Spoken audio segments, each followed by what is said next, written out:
Hello, my name is Enrique Cisneros, and today I would like to speak to you about our Second Amendment.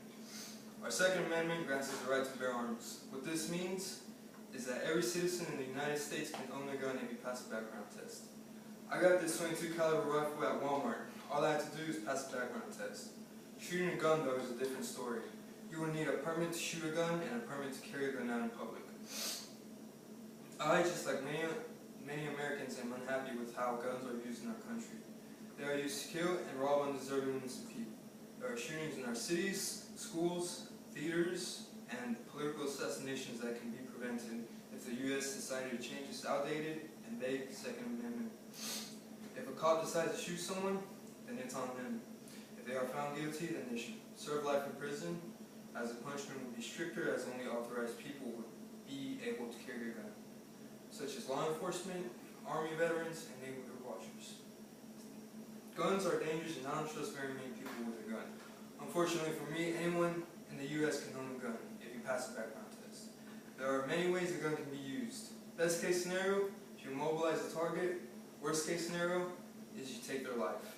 A gun can be used to rob someone just through the fear of pointing it at them. A gun can be used to kill someone because they dislike them, through a torso or a headshot. A gun can be effectively used to immobilize a running target if you aim low and aim for their legs. My goal today is to persuade you guys that only authorized people should be the ones with guns.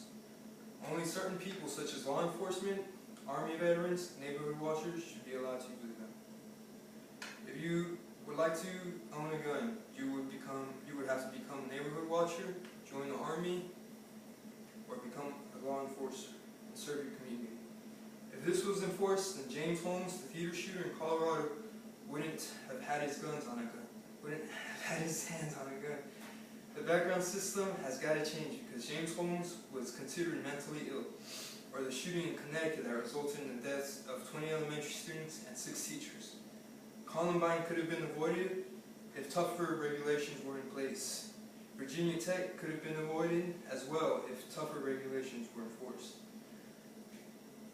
In conclusion, there should be a better way of regulating guns in the U.S. other than just passing the background test. Anyone with a clean record can pass a background test with the intentions of using the gun in a bad way. They shouldn't just sell guns to people who pass the background test. There should be another, more safer way to sell guns, because you can't diagnose someone mentally ill through a background check.